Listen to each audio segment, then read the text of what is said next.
Opinion. Mitra bisnis, inilah Businessman Opinion. Menteri Hukum Supratman Andi Aktas mengatakan pemerintah dan DPR segera membahas RUU perampasan aset yang ditargetkan selesai tahun ini. RUU perampasan aset adalah salah satu tuntutan para pendemo belum lama ini. Nah, apa komentar Anda mengenai RUU perampasan aset ini dan apakah nantinya akan efektif memberantas korupsi di Indonesia? Silakan mitra bisnis, hubungi kami di 02150918877, WhatsApp call di 08169249924. Saya pikir nggak usah terlalu berharap besar ya kepada undang-undang perampasan aset itu. Peribahasa Inggris mengatakan actions speak louder than words. Jadi tindakan lebih penting daripada kata-kata. Itu anggota-anggota DPR itu banyak koruptornya. Tentu mereka tidak akan membuat undang-undang yang merugikan mereka sendiri. Misalnya Komisi 11 itu yang mengawasi Bank Indonesia itu kan menerima uang CSR itu, gratifikasi dari Bank Indonesia, uang CSR. Nah, mereka akan membuat undang-undang kira-kira begini. Para koruptor yang mengkorupsi uang lebih dari 1 triliun akan dirampas asetnya. Kalau 1 triliun ke bawah tidak akan dirampas. Nah, jadi para anggota DPR itu akan melakukan korupsi yang di bawah 1 triliun supaya asetnya nggak dirampas. Kalau 1 triliun ke atas nggak dirampas, mereka pasti akan hati-hati, tidak akan membuat undang-undang yang merugikan mereka sendiri karena kebanyakan anggota DPR itu kotor, koruptor. Nah, dari urusin RUU perampasan aset, dia malah urusin keputusan MK. MK sudah ngomong petugas kepolisian harus tidak menjabat jabatan sipil. Kalau mau jabat, mundur dari polisi. Ya, kalau dia ngomong apa? Dia ngomong ini keputusannya buat nanti. Yang sudah menjabat ini udah terlanjur. Suka-suka dia penafsiran. Padahal dia menteri hukum loh. Mesti ditanyain dia, kita Republik Indonesia ini negara hukum atau bukan? Apa negara suka-suka lo tafsir sendiri? Kan ini kelewatan gitu. Ketika MK 90 diputusin, semua ngomong ini harus mengikat dan langsung. Makanya wapresnya muncul kan? Si FFF itu. Tapi kalau ini dia ngomong enggak, suka-suka dia, boleh begitu? Gila. Makanya nggak aneh investor asing nggak ada yang mau masuk. Kan kita mesti tunjukin kualitas kita penegakan hukum ya, patuh pada hukum. Kemarin 195 tahun dirubah 95. Saya bukan masalah ininya, munculnya kenapa waktu itu disetujui waktu zaman Jokowi. Udah disetujui lu mesti konsekuen. Berubah orang, nggak boleh. Gila kali orang kalau udah tanam misalnya 5 miliar US dollar. Kok jadi begini? Jadi kita menunjukkan kita ini negara antah berantah. Artinya ketika sesuatu itu sudah di launch jangan happy dulu karena at any time itu bisa terjadi perubahan gitu ya. Betul, jadi ini politik kita ini politik hura-hura, yang penting pesta terus. Ikut siapa yang bakal menang, dia ikut pesta. Setelah dia itunya turun, udah selesai, dia pindah lagi. Semua bisa dirubah. Kan ini ngaco. Lu kelola negara kayak ini, dagang warung kan? Jadi ini kelewatan. Jadi RUU perlindungan aset sebenarnya digolkan juga. Saya pribadi nggak yakin korupsi pasti hilang. Itu pertama awal-awal begitu udah sah, udah ada PP-nya apa segala macam ya, jumlahnya itu diperas dulu. Koruptor pasti diperas dulu penegak hukum. Gua bisa rampas dulu aset lu gua udah tahu nih, lu ada 10 ya. Sekarang lu mau nggak yang 8 lu jual aja, 2 tetap masuk hukum ya. 8 lu jual sama temen gua nih, Ya. Tetap politik dagang sapi itu terjadi gitu ya. Iya, itu kan gelap. Ya, itu satu. Kemudian apa benar itu pasti dirampas? Banyak hal kita ini udah rusak lah, rusaknya cukup parah. Belum kita bicara KUHAT yang sudah diketok nih. Ya, Bakal kemarin ya, berlaku 18 November. Desember ini. Desember apa berapa lah? Ditetapkannya 18 November kemarin ya. Oke. Iya. Itu banyak isinya itu masih belum jelas, dipertanyakan, tapi dia bodoh amat. Tetap. Kan ada unsur setelah itu setiap undang-undang keluar kan ada unsur DPR dan pemerintahnya.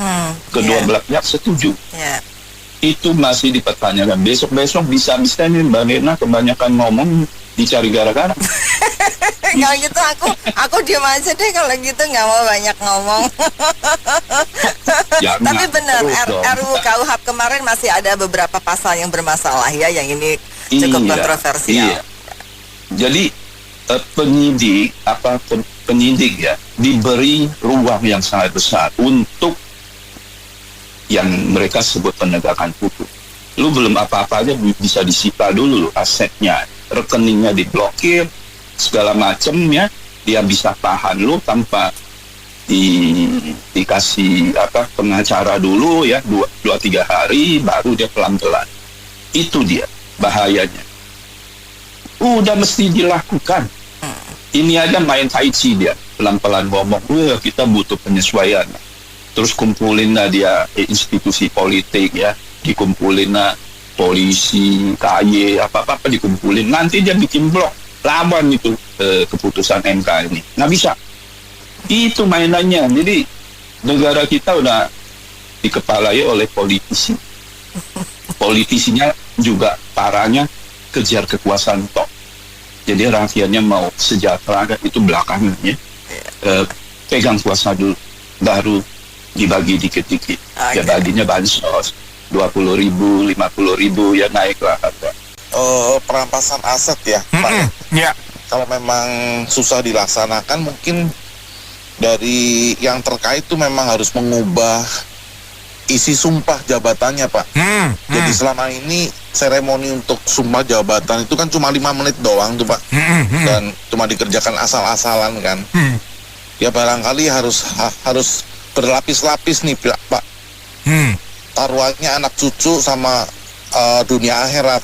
Itu memang sepertinya resep paling manjur nih. Iya. Buat mengatasi bangsa Indonesia yang super korupsi di seluruh dunia. Ya. Prestasi sepak bola aja disanding sama Suriname, Pak. Aduh. Pusing, ranking 130. Oke. Ya, jadi paling gitu ya. Yang mengenai perampasan memang harus, karena hampir semua pelakunya, hakimnya pelaku, petugasnya pelaku, ya bagaimana? Akhirnya kan deadlock kan, nggak bisa dilaksanakan. Isi sumpahnya itu harus berlapis-lapis tuh, nggak cuma 5 menit selesai. Kalau 5 menit selesai ya begini nih. Dari puluhan tahun yang lalu hasilnya nggak ada perubahan, Pak. Stuck jalan di tempat. Itu. Gua punya pandangan rancangan undang-undang perampasan aset ini yang disebut oleh Menteri Hukum yaitu Supratman ya. Ya, Andi Aktas. Segera diselesaikan dalam 2 bulan tersisa tahun ini. Oke. Ya toh? Oke, ini saya pikir bagus. Yang selama ini kan kita tutup terus, termasuk kejadian yang demo kemarin toh. Tetapi tolong didengar, harus sekaligus di situ ada yang namanya pembuktian terbalik. Oke. Aturan pembuktian Itu terbalik. penting. Iya. Betul, karena kalau ini dipakai secara sembarangan, kalau memang masyarakat yang benar perolehan hartanya dibuktikan. Ya. Tetapi saya percaya rampasan aset ini atau undang-undang ini atau RUU ini tujuannya yang seperti kita kritik terus pemerintah, Oke. yaitu pejabat-pejabat yang korupsi. Ya. Itu adalah target pertama. Target selanjutnya tentu yang namanya hukum bisa diputar balik, tetapi harus diiringin dengan pembuktian terbalik. Kalau kita terjadi satu hal dituntut, kita bisa memperlihatkan kita memperoleh harta kita secara sah, nggak bisa diapa-apain. Termasuk pejabat itu pun juga, mereka tetap mempunyai hak. Kalau mereka bisa membuktikan perolehan harta dia dengan jalur yang benar, dari usaha dan lain-lain, ya itu hak dia. Tetapi kalau tidak, rampas langsung. Oke. Dan satu lagi jangan lupa, pengaturan uang kartal. Ya. Itu juga sangat penting supaya yang namanya pejabat itu tidak bisa melakukan penarikan uang tunai untuk hal-hal yang buruk. Itu penting. Ya. Jadi 3 serangka ini menjadi masukan, mudah-mudahan didengar, perlu sekali. Selanjutnya, masyarakat atau kita-kita di sini turut serta mengawasi rancangan undang-undang yang lagi digodok. Di situ kalau ada pasar-pasar karet, kita wajib untuk melakukan feedback kepada mereka. Tentu kita curiga, jangan-jangan mereka juga masih kok-kali untuk bikin pasalnya kan? Bisa aja kan? Tetapi paling tidak ini adalah senjata yang kita harapkan bisa memperbaiki Indonesia. Daripada enggak sama sekali. Kalau enggak sama sekali kan kita tiap hari di sini teriak-teriak. Minimal kan ini maunya bagian. Kalau kita ingin semua pejabat bersih, ya mungkin Tuhan aja yang tahu. Kita nggak tahu. Ya toh? Jadi lanjutkan dan kita terus awasi apa yang terjadi. Gini, kalau nggak tahu jawabannya, dia bisa nanya, tadi pertanyaannya apa ya? Dia mikir dulu. Gitu. Aduh, bingung juga ya, perampasan aset. Ya, saya gini mau komen gimana ya? Kan belum dibuat juga, kita nggak tahu pasal-pasalnya kayak gimana. Dan kalau misalnya memang ada beberapa pasal yang nggak sesuai, ya kalau mau kita ini kan harus ke MK kan? Kita kalau meminta perubahan harus ke MK. Sekarang ini saya melihatnya kayaknya dibikinnya mereka nggak boleh istilahnya ngomong sesuatu yang salah. Jadi jangan sampai terulang lagi kejadian demo kemarin. Jadi mungkin orang-orangnya disuruh jaga sikap, nggak boleh pamer, seperti itu. Tapi kalau kita lihat sebagian besar itu sama, mereka kan kerja lagi. Kan Saroni dihukum 6 bulan, tapi tetap aja nanti masuk lagi. Di situ-situ. Iya, jadi maksud saya nggak ada perubahan yang gimana-gimana banget deh. Jadi intinya ya berjalan sebagaimana yang mereka sudah rencanakan. Jadi ya berharap ada perubahan ya saya sulit ya. Jadi ini kan koalisi, ya. Bang Ben, koalisi. Jadi memang dibikin pasti akan begitu terus. Jadi tidak ada kayak opposition. Jadi ya nggak ada yang, kalau ada yang nggak benar atau apa ya nggak ada yang bisa lawan gitu loh. Kayak di Amerika aja gitu kan. Begitu dia udah suara dia lebih gede, udah jalan-jalan aja gitu. Makanya itu kan hold sampai 40 hari itu kan nggak tembus itu. Makanya saya bilang sistem ini kayaknya harus diperbaiki deh. Sistemnya kayak gini. Karena ada yang bilang kalau kita melakukan hal yang sama terus berulang-ulang untuk mengharapkan hasil yang berbeda, itu adalah kegilaan. Madness, iya, jadi ini sistem harus diubah. Nggak bisa kalau kita ngomong kayak gini terus, kita mengandalkan apa? Suatu saat ya ada pemimpin yang kita berharap dia nih yang bisa membetulin semua ini gitu. Oke, siap kalau begitu. Sangat sulit gitu loh. Ini kalau pendapat kita sih soal penegakan hukum ya ini ya. Iya. Itu tergantung presidennya aja. Kalau presidennya tegas tanpa pandang bulu, walaupun itu saudara pasti bisa Nah, kalau presidennya pelin-pelan, mau didekatkan ada orang-orang dekatnya ya nggak bisa gitu ya. Makasih. Iya, minimal kalau memang Pak Prabowo punya nyali, ini sebuah prestasi. Ya, ini kan digulirkan lama sekali ya, Mbak. Iya. Ya, bahkan dulu saya ingat ketika Ketua MPR-nya Pak Abdurrahman Wahid, Pak yang dari PKS, itu pernah menggulirkan pembuktian terbalik. Iya. Mereka yang kaya raya itu asal aspeknya dari mana? Terutama para pejabat. Ya, jadi kalau ini memang nggak cool juga, ya, maka ya nggak tahulah nanti ke depan akan seperti apa. Dan memang susah juga ya, semuanya udah kepentingan politik dengan adanya partai yang banyak, dengan adanya jumlah koruptor yang sangat banyak, ya. Memang ini sebuah dilematis. Ya. Yeah. Tapi saya pikir nggak akan terjadi. Karena yang terjadi ya begitulah. Jadi cuman buat kayak semacam apa ya, sangat-sangat pupuk gitu. Gitu. Supaya masyarakat tenang gitu ya. Iya betul Mbak.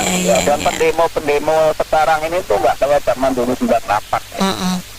Mereka ini mungkin ya orang berbayar juga boleh, bisa, atau mungkin kemarin sebetulnya demo itu ya itu ada orang kaya yang dikecewakan, tanda kutip memang kemarin yang diprediksi ya Pak Riza Khalid ya, memang itu triliuner bukan bilioner lagi, bukan ini lagi. Nah jadi mungkin dia kucurkan sekian P gitu, ya udah yang terjadi kemarin. Setelah itu kan kesini juga paling yang kan cuman SBS ya kan, yang lainnya para mahasiswa dulu yang dari UI lah, yang BEM ini itu ya udah dapat jelas. Nah saya kira kita rakyat cuman ya harap-harap cermat lah. Yang penting dari kita pribadi masing-masing cobalah untuk apa bebas dari hal-hal yang sifatnya korupsi, nepotisme. Karena pada dasarnya rakyat lah sebetulnya penyebab utamanya. Ya. Para pejabat ini tidak mungkin akan melakukan seperti itu kalau rakyat itu sendiri nggak mau. Ya. Jadi seperti yang tadi pagi sempat saya dengar dari profesor kita yang komentarnya luar biasa kritis, Bro Tony, ya begitulah yang terjadi. Jadi kita rakyat mau nggak sabar bagaimana ya, kalau mau sabar ya udah terlanjur kayak begini ya. Yang penting ke depan udah yang pilih-pilih jangan dipilih lagi. Seneng-seneng aja ya. Iya. Kita tinggal lihat aja kenyataannya nanti realisasinya jadi apa enggak. Ya kan. Nah kalau udah jadi kita lihat lagi berani nggak ditindak bener-bener tanpa pandang bulu. Itu kita cuma lihat aja Pak Prabowo dengan para anggota DPR nih benar-benar sepakat apa enggak, apa cuman menyenangkan doang, apa memberikan apa angan-angan doang, atau benar-benar gitu. Tapi kalau mereka ini punya visi, mungkin udah pada bertobat ya Pak ya. Mudah-mudahan udah pada bertobat nih para petinggi kita, anggota DPR-nya juga, pemerintahnya juga, ya kesananya nanti Indonesia lebih baik. Tapi kalau nggak dibuat ini, nggak ada tindakan, ya berarti Indonesia cuma begini-begini aja, Mbak. Yang saya kayak khawatirkan itu, nanti ada kiat-kiat musyiat tertentu. Karena apa? Anggota DPR itu dan menteri banyak yang koruptor. Nah, itu mungkin ada pembatasan takutnya. Pemain sekian miliar baru ditangkap, sekian miliar baru ditangkap. Jadi ada pembatasan gitu. Jadi ini siasat aja, siasat dari kedua lembaga itu, pemerintah dan supaya masyarakat puas gitu ya Pak. Puas nih ya, udah kita bahas gitu ya. Khawatir juga ini. Karena rancangan ini udah mengendap berapa tahun. Iya. Udah lama ini. Ya khawatir ada tipu muslihat tertentu.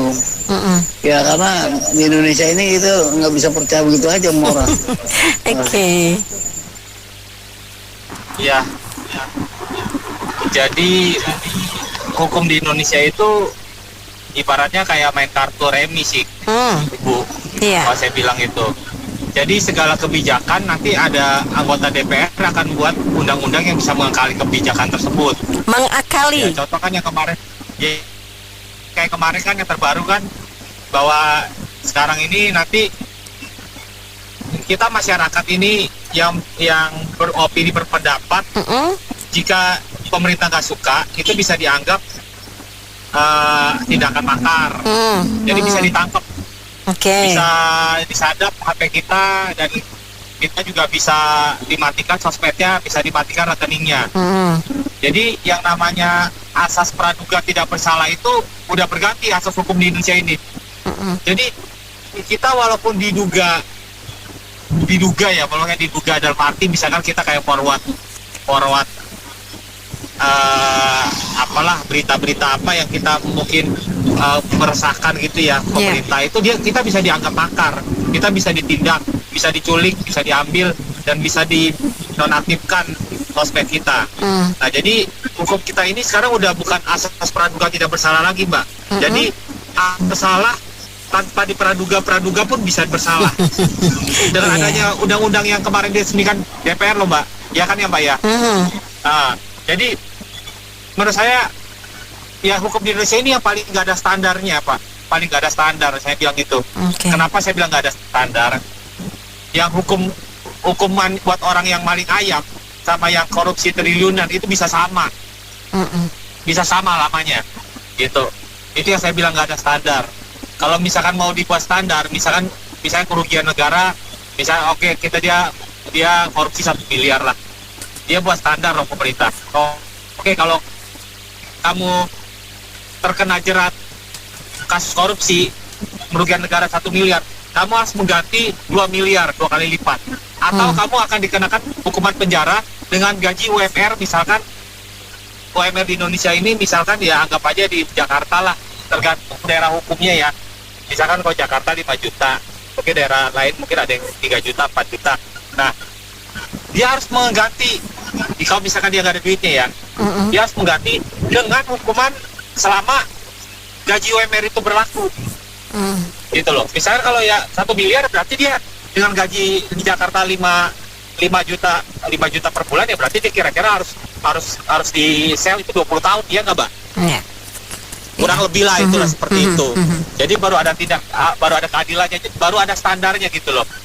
Nah sekarang ini kan memang hukum kita nggak ada standar, itulah yang susahnya. Jadi menurut saya kalau memang mau layak dibubarkan, 2 kementerian yang mana dibubarkan itu paling banyak korupsinya itu yaitu Kemenkumham sama Kementerian Agama. Itu yang paling banyak korupsinya, itu dibubarkan aja lah. Gimana kalau kita di perusahaan, Mbak ya, ada divisi yang kira-kira perusahaan itu rugi, nggak nutup, merugikan perusahaan, apa yang Mbak lakukan sebagai manajer? Pasti akan tutup divisi itu, ya nggak? Oh ini nggak menguntungkan, tutup aja udah. Kita cari divisi lain yang menguntungkan. Betul nggak seperti itu? Nah itu ya yang nggak ada mindset swastanya di pemerintah kita. Dan juga menurut saya tuh ya langkah pertama yang harus dilakukan oleh Kemenkumham itu selain mesahkan undang-undang perampasan aset, itu harus disahkan itu adalah undang-undang bahwa menteri itu nggak boleh dari partai, Mbak. Kita tahu ya sekarang menteri itu kan tugasnya apa? Eksekutif ya, eksekutor ya. Sedangkan yang mengawasi siapa, Mbak? DPR kan? Nah, DPR orang apa? Orang partai. Nah, sekarang kalau misalkan eksekutornya orang partai, dia ngawasin orang partai, apa nggak kebablasan? Bisa cincai lah ya. Nah, iya, bisa cawe-cawe. Nah, jadi menurut saya ya itu. Pertamanya itu harus dibenahi dulu dari menteri, nggak boleh ada dari partai. Jadi dengan begitu segala kebijakan menteri benar-benar diawasi oleh wakil rakyat kita. Nah, gitu aja. Kalau memang nggak bisa juga dibuat undang-undang itu, udah bubarin aja itu parpol. Itu lebih solusi paling cepat dan tepat. Nah, gitu aja. Jadi yang ngawasin nanti siapa? Sosmed aja ngawasin. Kita sosmed, masyarakat bisa ngawasin. Kebijakan ini benar apa enggak, salah apa enggak. Gitu aja. Menurut saya sih perampasan aset undang-undang yang dimana dulu yang dibuat ya, sesuai nggak sama permintaan rakyat gitu kan. Kalau perampasan aset nanti cuman yang dirampas yang hasil korupsi doang, ya percuma juga, merajalela juga para koruptor ini kan. Kecuali yang diminta itu kan dimiskinkan. Mau dia aset dari awal dia beli pakai uang sendiri atau uang korupsi, semuanya harus dirampas tuh, Mas Santo.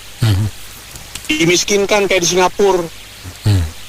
Nah, baru itu jerak. Kalau cuman hanya dirampas hasil korupsi aja, ya mereka bakal merajalela karena yang dirampas hasil korupsi doang kok.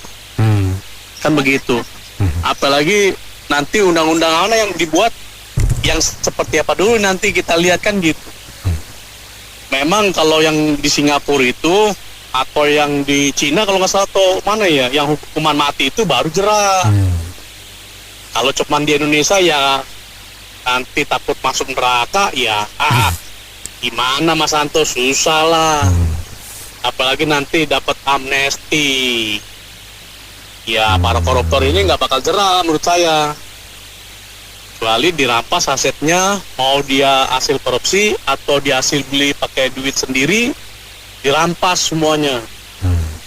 Lalu dimiskinkan seperti di Singapura, baru jerak mereka Mas Santo. Kita tunggu aja undang-undangnya seperti apa yang dibuat nanti. Itu aja, terima kasih. Ya kalau menurut saya sih ini konflik kepentingan ya. Anggota DPR kan dia punya kepentingan tuh terhadap partai ataupun dirinya sendiri kan. Artinya nggak independen, makanya kenapa dia menunda-nunda kan untuk mengeksekusi Prolegnas 2025 perampasan aset gitu. Karena ya tentunya ada saja kan orang-orang yang melakukan korupsi di anggota dewan tersebut gitu. Sehingga kan kalau itu berlaku maka itu menjerumuskan diri sendiri gitu. Tapi kalau orang yang independen misalnya ya yang nggak ada masalah terhadap korupsi dan sebagainya, itu akan cepat itu tereksekusi gitu. Tapi yang jelas saya sih setuju ya kalau koruptor itu ya ada dua hukuman mati tadi kan ya, supaya orang lebih takut gitu ya. Terus kedua perampasan aset, jadi apa yang dia korupsi dirampas plus penalti gitu kan. Jadi ada penaltinya, misalnya ada korupsi 100 miliar di penalti 3 kali lipat, berarti dia harus mengembalikan ke negara 300 miliar gitu. Plus dia harus kena hukuman badan dan sebagainya. Itu memberatkan orang tersebut gitu. Kalau enggak ya Indonesia nggak akan maju gitu ya. Sebagai negara ya akan siklusnya berputar lagi seperti lingkaran setan, dia akan terus-menerus ada korupsi gitu. Tapi kalau itu udah berlaku keras, diharapkan ya Indonesia lebih maju ya. Dan ya ini perlu ada dorongan lah ya untuk mensahkan ini gitu kan. Karena tadi saya bilang balik lagi konflik kepentingan gitu sebagai anggota DPR gitu. Kalau merampas itu sebenarnya kata merampas itu konotasinya negatif atau positif tuh Mas Santo? Dirampas tuh langsung diambil.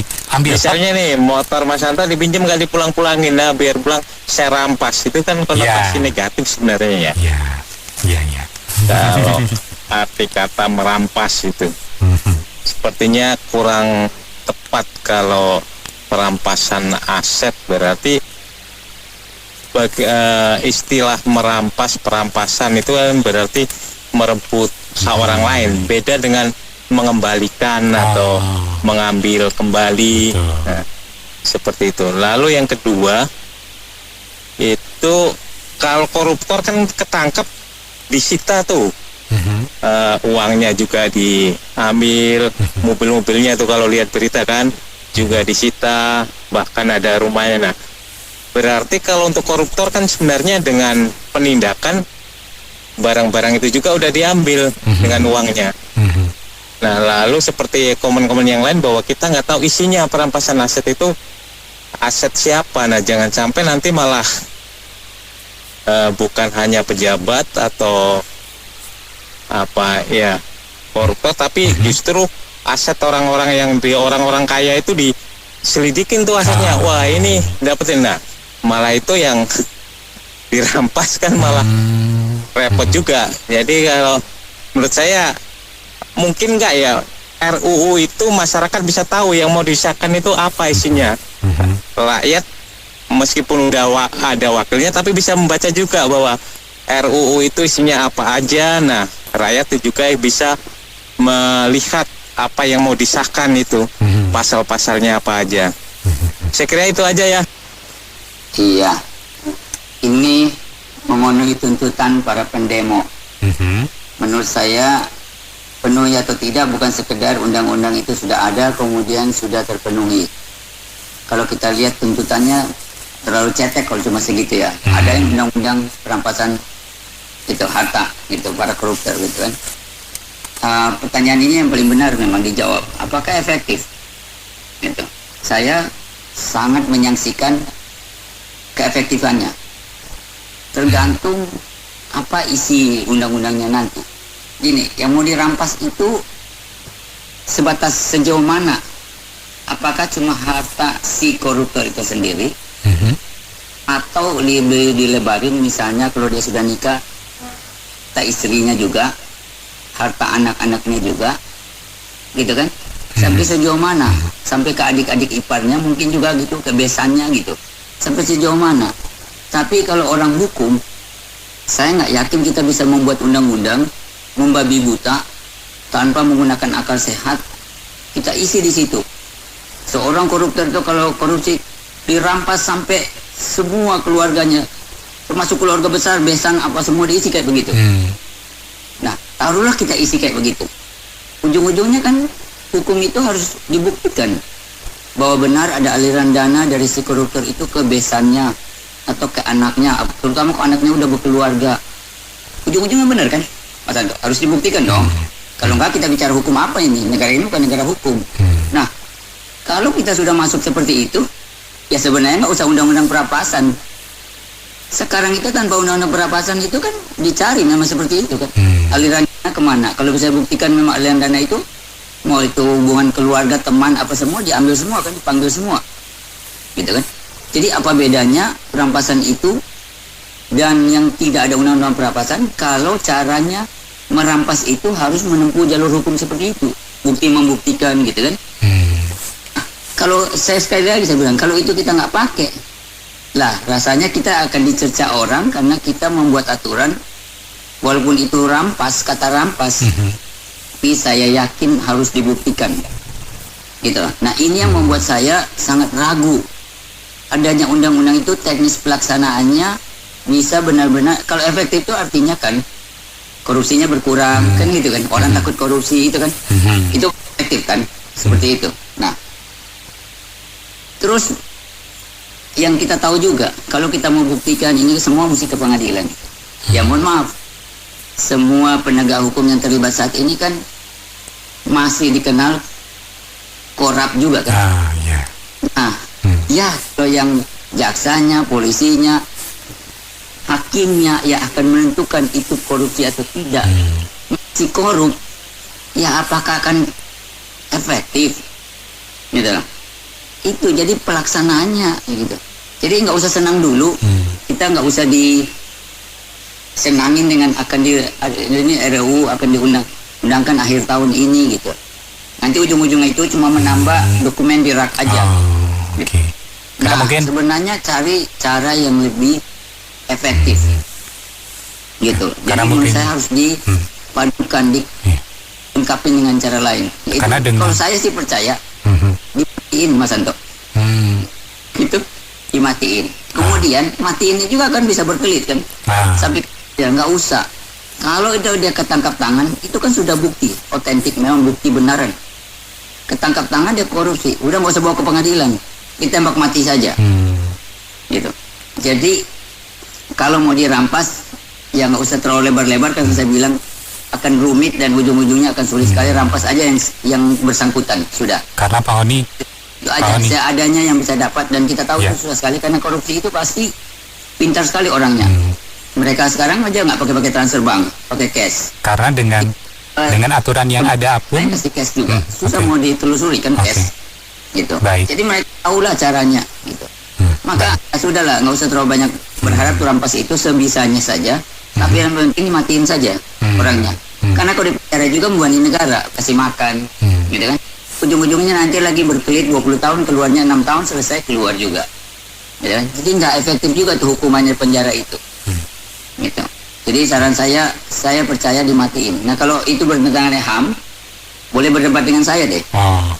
Ya, itu HAM-nya diterapinnya kepada koruptor itu apa pantas nggak HAM-nya masih diperhatikan? Gitu. Nah, harapan saya sih, ya saya tidak berpihak kontra atau pro ya, tapi sedikit benarnya adalah gitu loh. Yang diminta sudah terlaksana, hampir terlaksana, karena sudah proses. Cuma pertanyaannya adalah yang ditanyakan adalah, ini kan ya yang bikin kan anggota DPR nih, yang kasarannya korupsi. Ini benar-benar akan terjadi, benar-benar dalam tanda petik akan dimiskinkan, ya kan? Atau hanya sebagai apa ya? Jadi kayak akal-akalan untuk buat aturan atau undang-undangan, di mana notabene mereka tahu celahnya, mereka bisa jadi kayak semacam ngeles bahasanya gitu. Saya juga jadi nggak ketangkep, tapi kita terkorupsi gitu loh. Nah, kan? Jadi soalnya yang apa ya? Saya jadi lihatnya antipati sih sebenarnya sama DPR yang ditayangkan begitu loh. Ya kan, apakah mereka benar-benar mewakili rakyat atau tidak? Tapi pasti jawaban mereka kan bilangnya begini, rakyat tinggal tahu diri ya, kita udah wakili untuk begitu peraturan undangan, tapi mereka jawabannya kayak begitu gitu kan. Ya tapi juga rakyat tidak berpikir, itu kan caranya korupsi, gitu kan, caranya mafia semua di situ gitu loh, ya kan. Ya, apakah kita jadi bisa percaya 100% dengan peraturan undang-undang yang ada buat gitu kan? Nah ini yang buat kita buat si malakapanya ada nih gitu loh. Tapi integritasnya anggota DPR terhadap nasionalismenya dan kepatutan mereka dalam untuk memberantas korupsi ini dipertanyakan gitu loh, bukan? Karena hampir semua hampir bisa dibilang kalau waktu ya mungkin semua nggak tuh bahasanya anggota DPR terlibat kasus korupsi gitu loh di situ semua gitu loh kan, ya kan.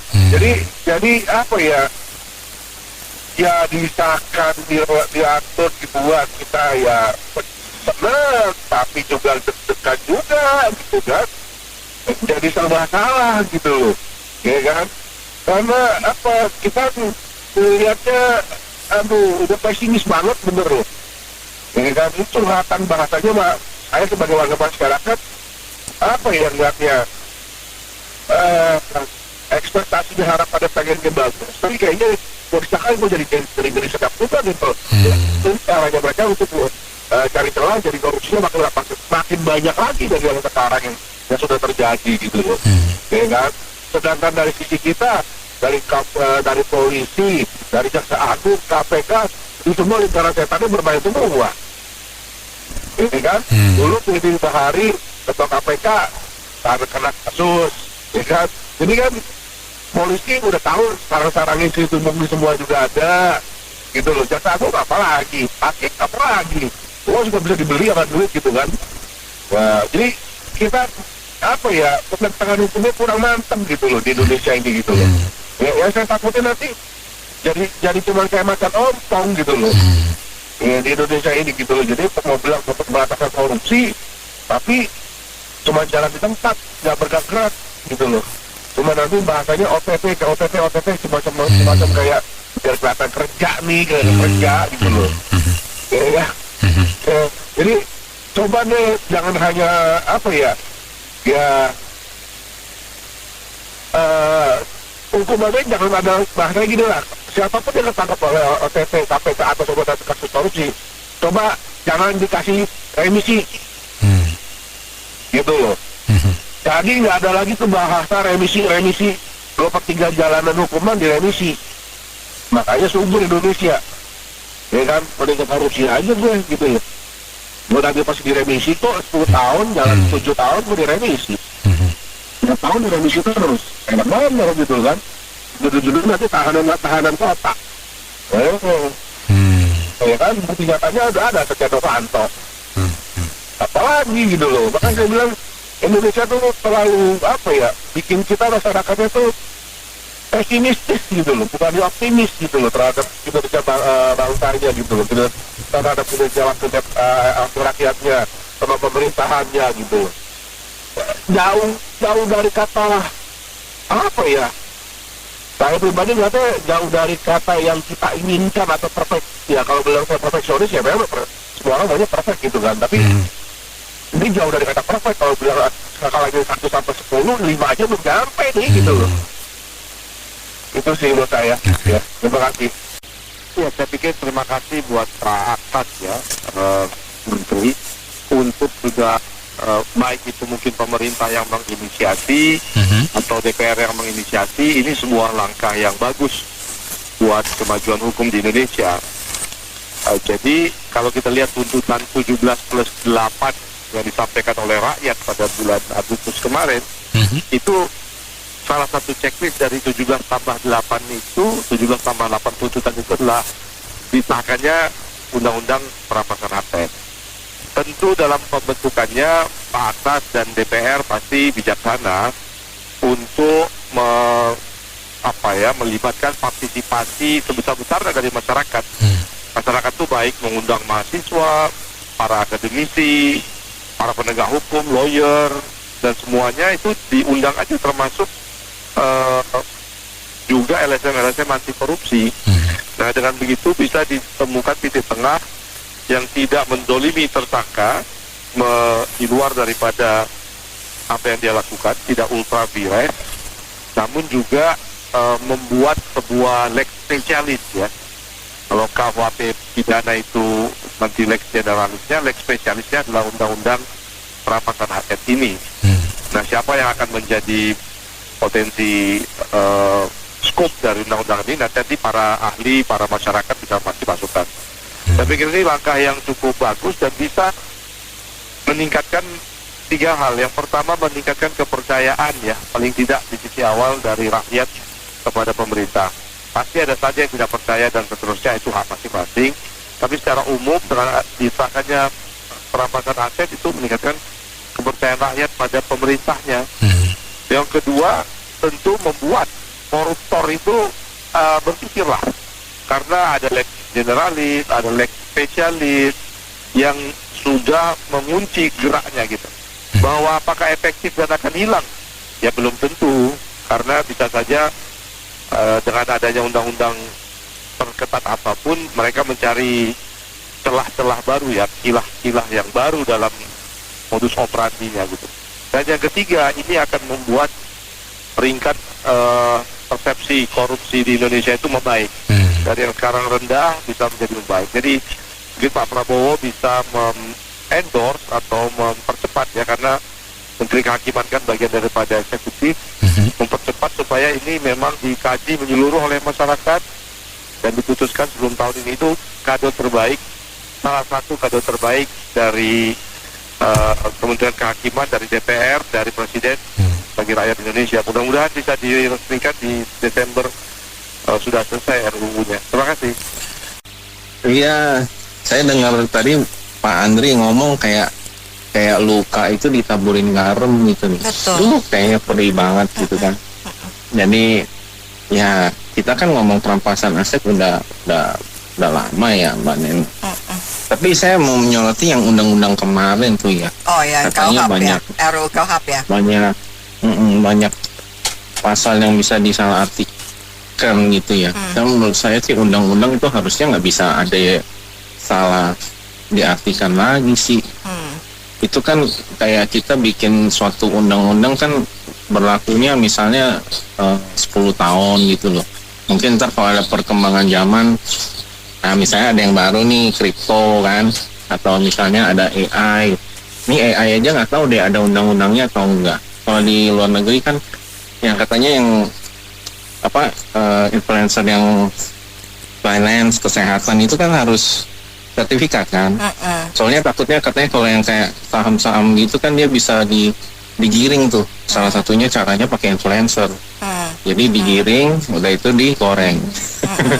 Tapi Ketua Komisi 3 DPR Habibur Rahman kan bilang bahwa memang tidak 99% kami bisa cover, tapi ini semua berasal dari usulan masyarakat sipil. Ya kan? Ada statement itu kemarin pada saat di masyarakat sedikit komplain. Lanjut. RUU perampasan aset. Yuk. Nggak apa-apa deh, ntar kalau dia orang mau bikin salah-salah, ntar ada yang gugat ke MK, ntar dibenerin lagi lah. Paling begitu aja. Orang tip ek murah ya. kan MK juga bisa bikin sendiri kan, masalah sendiri tiba-tiba ada gitu. Nanti ambil garu-garu kepala. Oh salah ya udah deh revisi deh. Iya, dia orang bikin salah, gue revisi lagi. Gampang, orang nggak bisa ngapa-ngapain juga. Gitu ya? Itu ada yang terakhir apa tuh yang Polri ya kalau nggak salah, TNI ya, katanya nggak boleh jabatan sipil ya. Ya ada itu Polri nggak boleh jabatan sipil ya. Kompolnasnya bilang yang berlaku boleh ya kalau nggak salah. Nah yang benar MK lagi gitu. Itu kan habis gambreng. Jadi bingung nih negara ini. Gorengan itu adalah cermin bangsa kita. Suka digoreng Everybody maksudnya? knows gorengan dengan segala konsekuensinya. Kalau itu teman-teman kita yang lagi menjabat di sana, ketika ngerancang itu barang, suguhannya gorengan tuh berasa dia. Siap, kalau itu bahkan setuju. Lepas dia ngebahas itu poin-poin, itu kan dia sambil ngelap ke mulut, minyaknya kemana-mana. Biar ngerasain. Asal itu masih pada makan gorengan. Asal ini tahu nggak? Asal jangan sampai ada kasus yang digoreng, nggak tahu? Itu mah kan emang ada pasti aja dari semua, ada aja tuh anggotanya yang bilang begitu, yang goreng. Kemarin nanti Komisi 11 juga sama aja kan? Iya betul. Iya, tahu nggak orang kita nih teman-teman itu masih banyak yang makan gorengan pakai nasi, Bu. Masih banyak. Masih lah, orang gue juga balap-balap pakai nasi. Udah pinter banget ya, udah gluten itu karbo semua. Iya, kemarin kita kan ya masih cerita balik lagi ke daerah timur, pusat kesehatan masyarakat. Pusat kesehatan masyarakat nih, bicara pusat kesehatan masyarakat yang notabene itu yang jadi andalan di masyarakat bawah ketika hari ini wabah di mana-mana kan. Mereka masuk, lu tahu nggak? Mereka buru-buru datang dari jam 5 dia berangkat buat ke puskesmas. Itu nunggu sampai jam 7.45 baru dibuka tuh puskesmas. Dan siapa pemangku kepentingan itu yang melihat itu bareng? Dia nungguin sampai itu buka loket. Tahu nggak? Begitu buka mereka absen dulu, mereka sarapan dulu. Tuh orang pada meriang di depan pintu. Ya, itu satu. Yang kedua, ketika masuk dia mesti daftar lagi. Dia nunggu, diambil antrian, dia daftar, dia masuk ke dokternya, dia tunggu obatnya, dia segala macam. 4 jam. Ini miris, gitu. Ngomongin undang-undang perampasan aset, si bapak-bapak harusnya kepalanya diisi sama barang-barang kayak beginian. Jadi tahu percepatannya kemana, arah buat ngambil poinnya buat apa, perampasannya terus mau kemana gitu loh. Itu udah dirampas buat apa gitu kan. Bukan lagi dibagi ke partai, bukan lagi dibagi ke yang rancang gitu. Kalau mereka melihat, mereka di bawah dulu loh buat survei di bawah, gimana sih buat rancangan undang-undang itu jadi cepat. Ini loh mereka yang nungguin itu. Mereka yang nungguin itu orang-orang yang lagi di pada meriang, nunggu dapat obat yang puyer dicampur seminggu kemudian baru sembuh. Aja harus itu effort sampai berjam-jam luar biasa ya. dapatnya.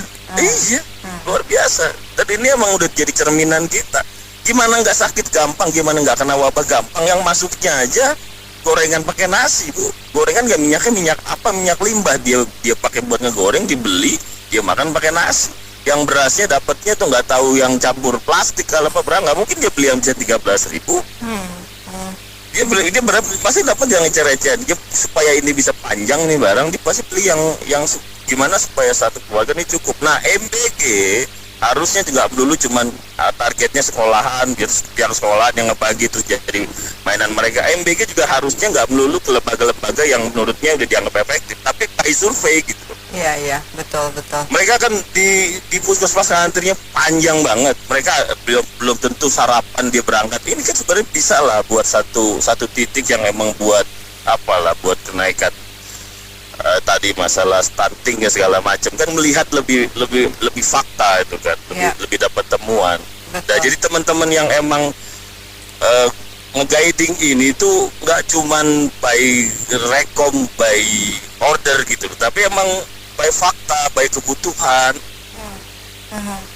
Sakit gak sih begitu? Nah, sekarang rancangan undang-undang ini gimana nggak mau cepet, mereka nungguin yang belum dia terima, mereka nungguin yang ordernya masih nego. Kan pasti ada yang order. Tadi kan di TikTok juga ada yang nyampein buat ngilangin orang yang bener, buat jadi alat buat segala apa. Tapi kalau semuanya terukur dan konstitusi udah jelas-jelas menyampaikan ini barang apa, rasanya sih nggak perlu bingung ya kerja. Ini udah frame udah jelas gitu. Tinggal ada niatan, ada willingnya, mau kemana nih dibawa. Kita sama-sama buat ya lagi-lagi berangkat dari masing-masing. Kalau masing-masing tetap rasanya paling bener, nggak mau didikte, nggak mau disangkal, ya nikmati aja lah negara hari ini. Ini ke back to tema ya Mbak ya, perampasan aset. Jadi sejatinya begini Mbak, setelah saya renungkan ya, DPR, Dewan Perwakilan Rakyat yang sejati ini ada di Business Opinion ya, dan di aktivis-aktivis yang menyuarakan aspirasi yang tanpa dibiayai APBN, tanpa pamrih dan independen. Inilah Dewan Perwakilan Rakyat sejati. Kalau yang di Senayan itu kan saya berkali-kali katakan Dewan Pengemis Sedekah Rakyat, karena mereka motivasinya masih berpikir belum bebas berdamai dengan dirinya Mbak ya. Masih memikirkan ini berapa nanti tahun depan ya kan pundi-pundi LHKPN saya bertambah ya kan, berapa tahun depan mungkin selir-selir gunduk saya bertambah gitu ya Mbak ya. Mungkin pemikirannya masih seperti itu Mbak. Jadi masih apa ya istilah, kalau sebetulnya kalau negarawan sejati, abdi rakyat ya, anak bangsa yang mengabdi itu mematahkan kepentingan pribadi di atas kepentingan golongan parpol ya. Jadi harus berada di kepentingan bangsa dan negara. Tapi itu nanti berjalan Mbak. Mungkin ini kan 80 tahun. Mungkin nanti mereka sudah dewasa ya, kalau sudah 100 tahun lebih lah ya. Ya. Tapi pelan-pelan kita tetap ada secercah new hope, tetap ada harapan. Tapi kualitasnya masih seperti ini Mbak. Contoh RUU perampasan aset ini ya, kalau tidak ibaratnya sudah ya toh, kalau jalan nggak disabet, ini mereka tidak kerjakan, gitu kan? Kenapa? Ini RUU perampasan aset itu mereka kerjakan karena ada apa? Ada akumulasi, ada anak bangsa yang menjadi korban di demo 25 sampai 30 Agustus kemarin. Kalau ini tidak terjadi, saya rasa mereka masih, ya itu tadi, berapa LHKPN pundi-pundi saya bertambah tahun depan. Ya, jadi ini kualitas SDM-nya masih seperti itu. Jadi ibaratnya kuda tuh memang mereka kerja tuh harus disabet dulu sambut dulu baru jalan. Ya, tapi ya nanti mungkin ya saya masih menaruh harapan. Ya, tetap ya undang-undang itu buatan manusia Mbak, saya katakan. Undang-undang kebijakan itu bisa berubah kapanpun tergantung keinginan mereka. Tergantung kepentingan mereka. Tapi mereka tidak bisa luput dari undang-undang prerogatif Tuhan. Saya berulang kali katakan. Setuju banget. Tabur tuai. Betul. Ya, Tuhan tidak tidur. Karena ibaratnya dunia ini cuma di telapak tangannya Tuhan itu dia bisa lihat ya dari kaca. Oh, ternyata manusia tuh gini ya. Nah, dikasih apa? Tsunami 9,3 juga ini Mbak habis. Nauzubillah min zalik, nggak mau. Iya, makanya seperti di Aceh. Jangankan air bah 40 hari, dikasih sedikit aja banjir harus mumet, gitu. Nah itu jadi kita nggak perlu ada yang disombongkan. Nah itu mereka mungkin masih itu tadi. Nah tapi kalau undang-undang perampasan aset, ini kan saya bilang tadi, karena mereka disabet dulu baru jalan, ya, ibaratnya kuda. Jadi jangan sampai ada pasal-pasal yang kontroversi, yang masih ambigu, yang tadi saya sepakat Pak Heri katakan pasal karet yang bisa masih membela kepentingan mereka. Nah ini jangan sampai betul. Jadi tapi coba kita tunggu saja. Saya sih berharap sebetulnya mereka punya inisiatif sendiri ya Mbak ya. Misalnya contoh ya, ada statement dari ketua DPR atau dari mereka fraksi mereka. Oh iya, tenang aja, kita akan buat juga selain undang-undang pembuktian terbaik dan perampasan aset juga undang-undang hukuman mati untuk extraordinary crime. Tenang saja, itu saya tunggu Mbak. Tapi mungkin sampai Tuhan datang kedua kali ya, kiamat ya mungkin ya. Walau-walau ya.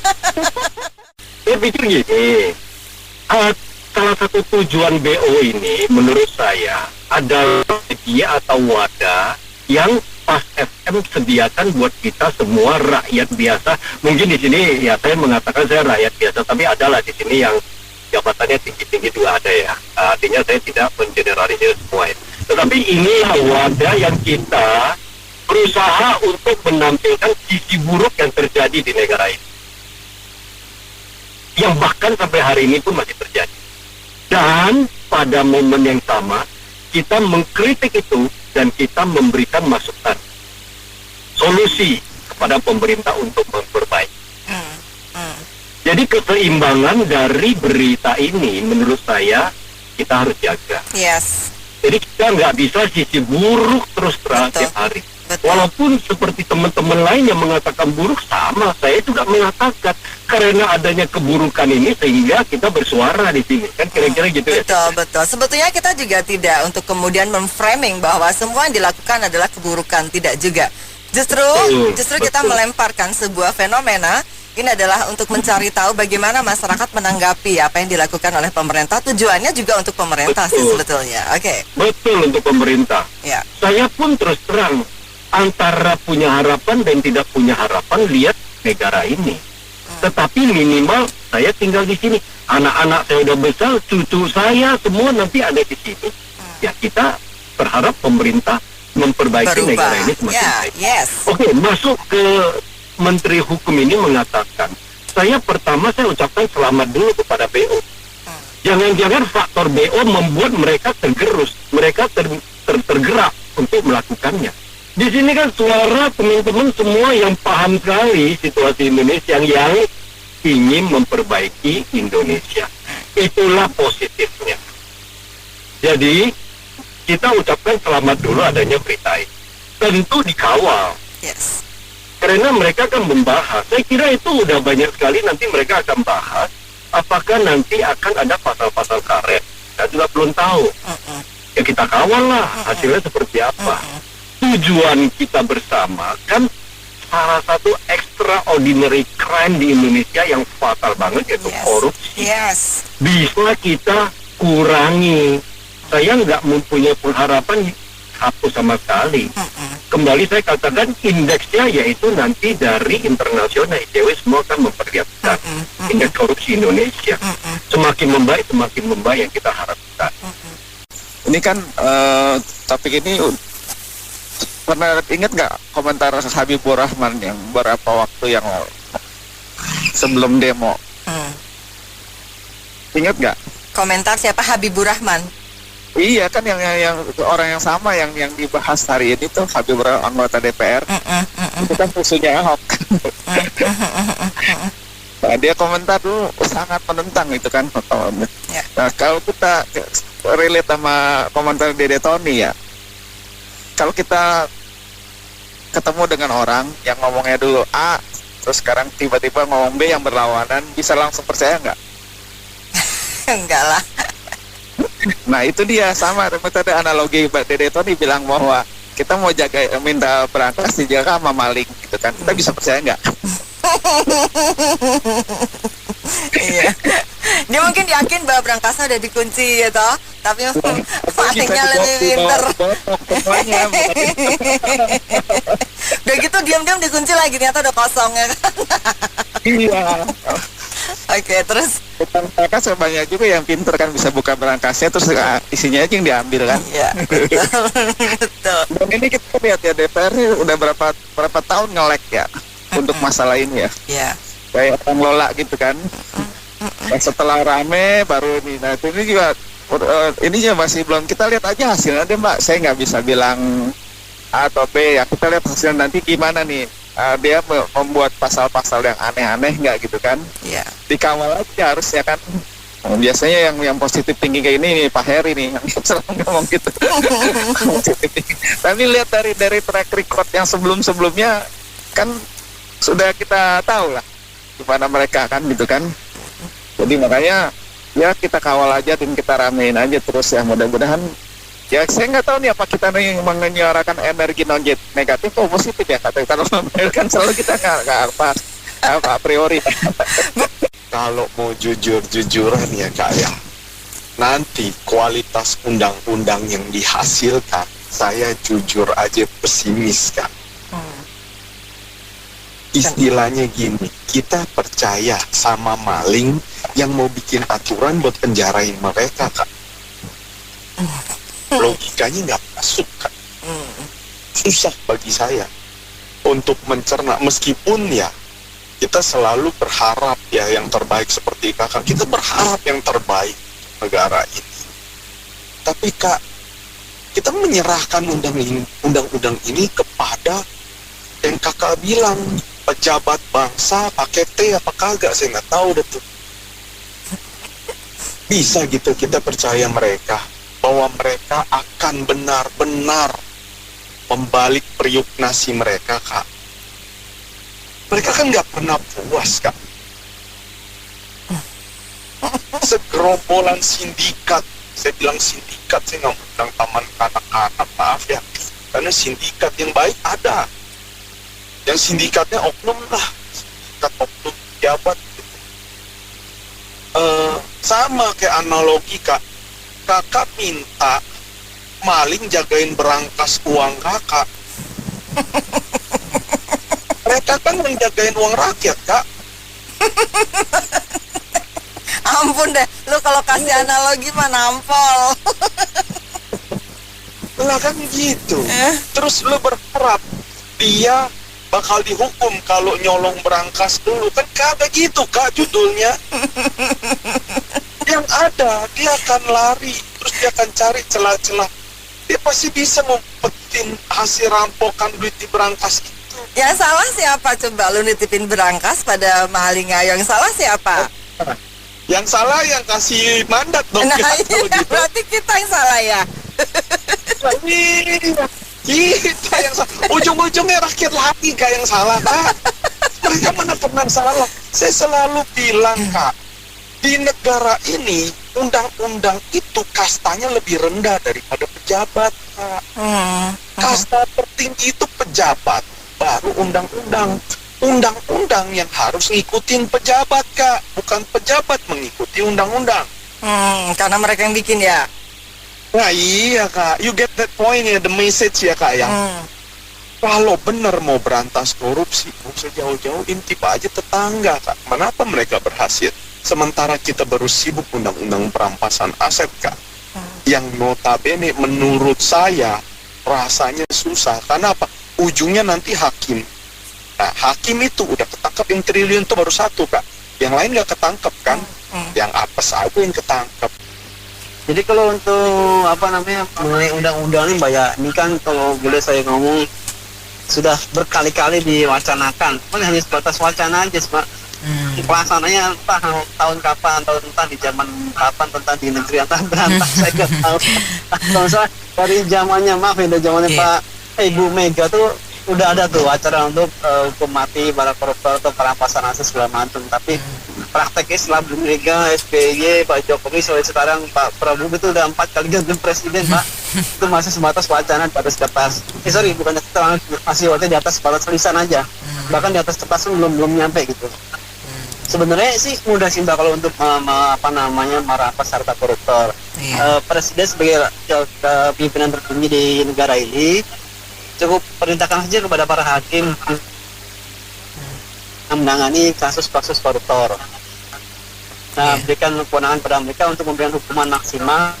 Kalau bisa sih hukumannya jangan berupa angka Mbak, tapi berupa huruf. Padahal kalau angka misal 20 tahun itu masih bisa diotak-atik nanti dengan segala macam akal-akalan para entah itu petugas di lapas, penjasa, kehakiman dan segala macam. Atau bisa sih berupa huruf, yaitu SH atau MA, maksudnya SH itu seumur hidup atau MA itu hukuman mati, Mbak.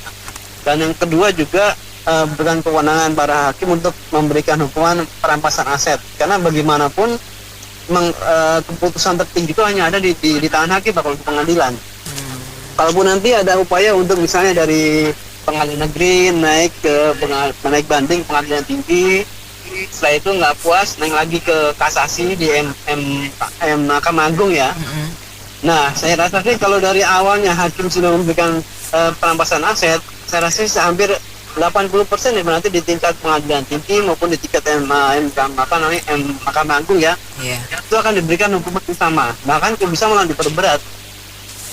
Tapi saya nggak tahu kalau ternyata si koruptor ini bisa menego dengan harga yang lebih fantastis kepada pejabat-pejabat yang lebih tinggi di tingkat pengadilan tinggi mau di tingkat tema, saya nggak tahu. Cuman sebisa mungkin sih dari tingkat awal tuh di pengadilan negeri berikan hukum yang seberat-beratnya, termasuk kalau bisa sih malah setiap pelaku korupsi Mbak ya, itu langsung itu aja apa namanya dimiskinkan, itu bisa dirampas semua harta apa yang terbukti dia lakukan selama menjabat gitu. Kalaupun dia mungkin bermain apa namanya kayak pelimpahan aset atau sembunyi-sembunyian aset melalui saudara, keluarga segala macam, itu bisa ditelusuri lagi Mbak. Dan hakim itu punya kuasa, punya anggota juga yang bisa melakukan hal tersebut. Jadi memang saya bisa mungkin sejak awal tuh dilakukan perampasan aset, termasuk berikan hukuman harus minimal seumur hidup lah kalau hukuman mati beratnya 3. DPR dan pemerintah ini sudah benar-benar belum untuk mengeluarkan rancangan undang-undang perampasan aset ini. Standarnya apa? Dari mana untuk dirampas aset-aset ini dari 0 sampai terbukti? Itu sudah diperhitungkan benar-benar tidak? Apa memang begitu dia tertangkap langsung disita semua barangnya, nggak perlu AIUEO lagi?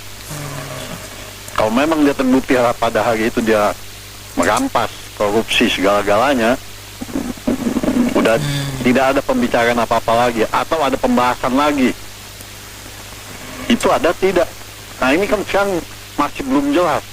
Kenapa saya bilang belum jelas? Karena ngambang semuanya. Apalagi di pemerintahan. Di pemerintahan ini pembantu-pembantunya juga banyak yang oposisi juga. Di DPR juga banyak yang oposisi juga. Kenapa saya bilang di pemerintahan pembantu-pembantu presiden ada yang oposisi juga? Kenapa saya bilang gitu? Karena banyak. Di pemerintahan banyak oposisi. Ya salah satunya pembantu yang memberatkan presiden dan memberatkan rakyat kan kita sudah lihat sendiri. Itu yang memberatkan sama sekali buat rakyat. Blunder semuanya. Apalagi di DPR. Jelas tidak. Kalau cuma hanya ngebahas dan tidak ada junjungannya, nonsen semuanya ini. Kecuali di pemerintahan itu tidak ada oposisi, ya kita jelas-jelas kita lihat sendiri kan oposisi ini yang memberatkan rakyat dan memberatkan presiden kita. Udah jelas di situ sampai detik ini kelihatan blunder mereka ini. Nggak jelas kerja mereka apa. Rakyat sudah membayar mereka mahal-mahal. Sekarang yang mau dibahas rampasan aset, hasilnya ada, kita juga nggak mungkin. Saya juga tidak berharap hasilnya baik. Karena keputusan ini blunder semuanya.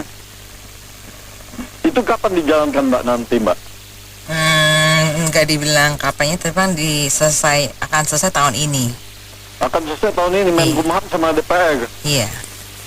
Bersikap dulu pembantu-pembantu presiden yang oposisi ini, yang memberatkan rakyat dan memberatkan Bapak Presiden kita.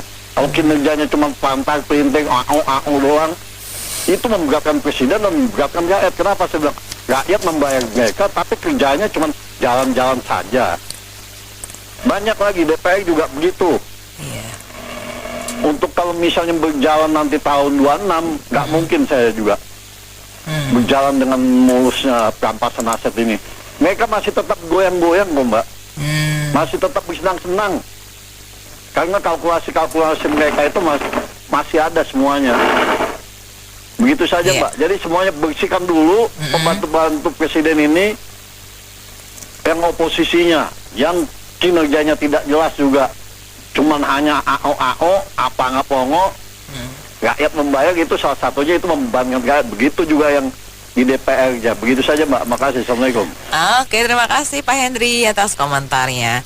Baik mitra bisnis, kami cukupkan sampai di sini dulu ya sesi Businessman Opinion untuk kali ini. Saya Anita Wijaya.